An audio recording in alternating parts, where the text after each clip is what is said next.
Halo, halo. Halo. Batimayo. Naam. Naam, Hey. Batimayo. Unanipata vizuri? Nakupata Kiondo. Hey. Ewa. Unaweza kutueleza Hey. situation ya hii vita kati ya Iran na Israeli? Sawa. Hebu tueleze kinagaubaga mpaka sasa hivi hali ilivyo ya vita, na hali halisi kwa ujumla, maana watu wanataka kufahamu. Ndiyo. Unatuelezaje? Okay.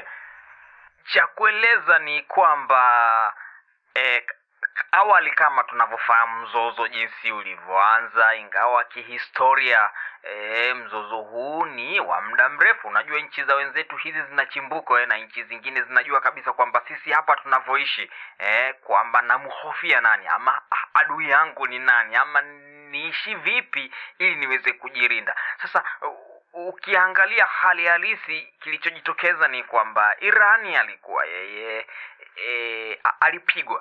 alipigwa bomu katika maeneo yake ya anaporutubisha nyuklia zake. Unajua silaha za nyuklia hizi tunasema ni silaha za mkakati ambazo ni silaha zinazotumika kujilinda. Sasa huyu Israeli akapiga bomu maeneo kama yale. Sasa kwamba sikujua kwamba Israeli ilitarajia nini kutoka kwa Irani, lakini Irani naye kwamba angekaa kimya, angeonekana kwamba labda huenda dhaifu ama huenda anaogopa, lakini sasa na yeye lazima aoneshe misuli yake kujitumua kwamba si kirahisi tu nipige hivi. Unajua tunasema iko hivi, kama mtu unapigana, hata kama uwezo wako ni mdogo ama ni mkubwa, haijalishi ni upande upi, ni mkubwa ama ni mdogo, lakini wanasema lazima unaweza kumchubua hata adui yako akajua kwamba pamoja na haya lakini alinijeruhi. Kwa hiyo tunaona kwamba pamoja na kwamba kunaweza kukawa na msaada mkubwa kutoka kwa upande wa Marekani,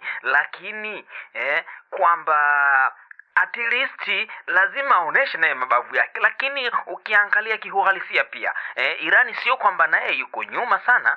Irani ana nguvu zake.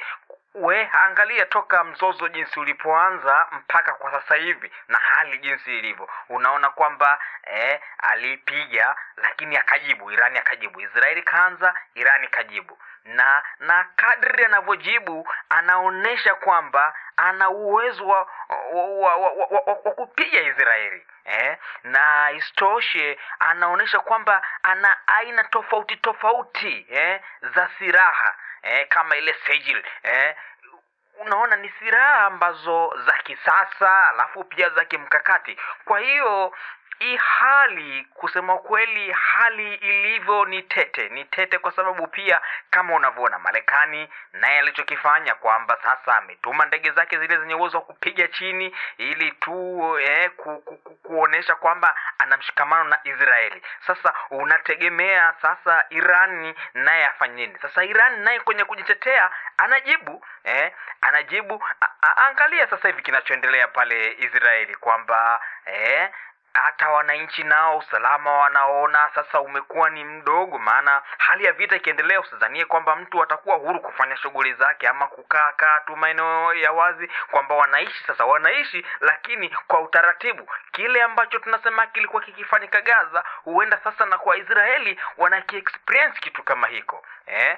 Sasa hali kwa kweli ni tete, na kama hali ikiendelea hivi huku Mashariki ya Kati kwa kweli tunakoelekea si salama kabisa. Kwa hiyo ushauri unafikiri nini zaidi? Ushauri ni kwamba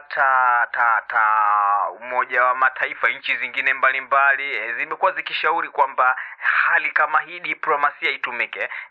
Diplomasia ndio itamaliza mzozo, lakini swala la kusema kwamba umpe silaha huyu, uungane na huyu, msapoti huyu, ni kana kwamba unaongeza na kukuza huu mzozo. Kwa hiyo diplomasia ikitumika, nafikiri hali at least wakati angalau walau inaweza ikawa katika mwelekeo mzuri. Na hatupendi vita, kwa kweli hatupendi vita, kwa sababu vita vikitokea wanaoathirika zaidi ni kina mama na watoto.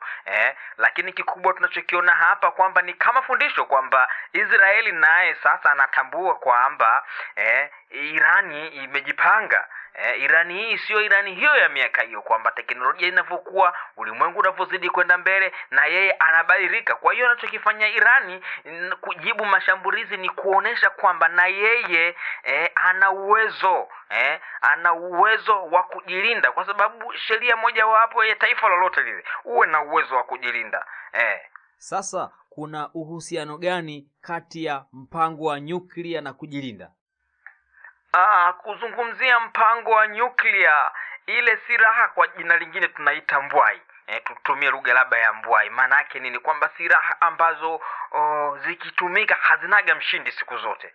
Na ndio maana Israel, Marekani wanaogopa Irani awe nazo, kwa sababu Irani akisema awe na nyuklia naye, ina maana tayari Israeli anakuwa na hofu kwamba sasa huyu nitamwingilia vipi? Na zile silaha ni kwa ajili ya kujilinda tu, hamna namna nyingine yoyote. Maana yake kwamba unajua zile silaha hata ukiwa nazo kwa uchache katika nchi yako, wewe tazama pale India na Israeli juzi tu walikwaruzana hapa, tukaona wakaanza kurushiana mabomu. Lakini kwa sababu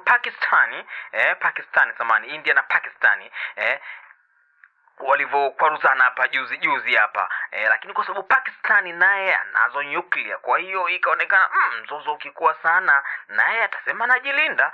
Ukimpiga mtu sehemu mbaya ambako hajafurahia, atasema anajilinda, atatumia zile silaha. Sasa na hizi silaha kiuhalisia si silaha nzuri, sio silaha nzuri, kwa sababu madhara yake ni makubwa. Sio zinaweza kwamba zina madhara makubwa sana, na zikiruhusiwa tu kutumika, kwa kweli hali ya usalama wa dunia inakuwa ni ndogo sana. Kwa sababu kama sasa hivi ukiangalia zinazotumika tu ni silaha hizi za kawaida, na mivutano imefikia hapa. Lakini muangalia hali ya uchumi sasa hivi wa dunia jinsi venye unavyoyumba. Mara unaweza kaambiwa leo mafuta yamepanda, sijui mwingine akasema naongeza riba kwenye, yani vitu sasa vinakuwa vinaenda ndivyo sivyo. Je, vikiingia kwenye vita vya nyuklia, unasema nani atakuwa salama hapo? Hakuna atakayekuwa salama kwa kweli. Kwa hiyo diplomasia ikitumika itapendeza zaidi, lakini kiukweli naweza kusema kwamba hali bado ni tete, na ndio kwanza mambo ndo tuseme yameanza, vita ndo kwanza vimeanza. Ukiangalia ndio wiki ya pili nafikiri sasa tunaingia sasa ukiangalia dalili ya kupoa bado haijaonekana. Marekani naye ndio labda alikuwa anategemewa huenda atamplease mwenzake kwamba bwana fanya hivi. Inaonekana na yeye sasa kama yuko bega kwa bega na yule. Sasa na Irani naye anaweza kusema angalia washirika wake ambao wa karibu wanashirikiana vizuri kama vile Korea Kaskazini, China na Urusi.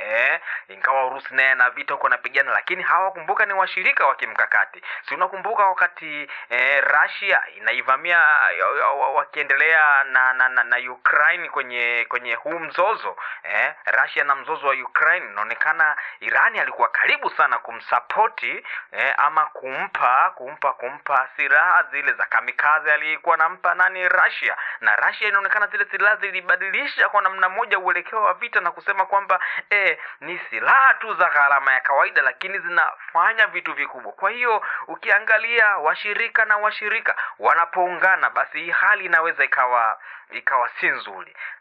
Kikubwa tu kinachoshauriwa ni kwamba diplomasia itumike, na tunaona pale kiongozi mkubwa wa Irani bwana Khamenei amezungumza, amesema wazi kabisa, na ukiangalia amesema ina maana ni mtu ambaye yuko tayari hata kufa, kwamba amesema kabisa na kama ikitokea yeye hayupo, kuna warithi ambao tayari amezungumza, ameweka wazi, basi kuna watu fulani wanaweza wakarithi nafasi yake. Kwa hiyo maana yake nini? Ni mtu ambaye tayari naye amejitoa mhanga. Alafu ufahamu kitu kimoja, hawa Waajemi ni watu ambao wakipigana huwa tu ni mara chache kuanza kuchokoza vita, ila ukiwachokoza, kwa sababu kwanza moja ni jamii hii tuseme ya upande wa Kiislamu, na maana pia tunasema Uislamu kwamba wanahusisha na masuala pia ya kiimani kwamba wanapigana wakati mwingine,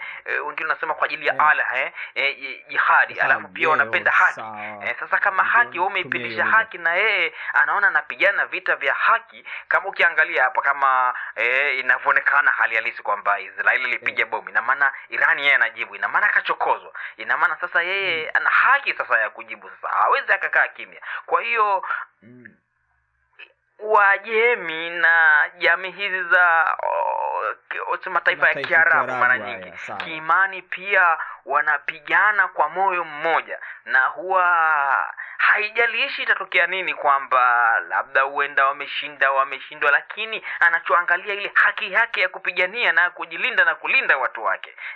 Na kikubwa anachopinga ni kwamba Marekani na nchi zingine za magharibi, Israel isipende kuingilia taratibu zao, kwamba wao wanataka waishi kwa uhuru. Kwa nini Marekani ingilie nchi zingine siasa zake na kadhalika, kwamba inaonekana kwamba wanakosa uhuru? Lakini ukiangalia kwamba matakwa makubwa kabisa wanayoyataka ni kwamba wawe huru, kama hivyo wanataka warutubishe nyuklia, ni malengo tu ya kimkakati kujilinda.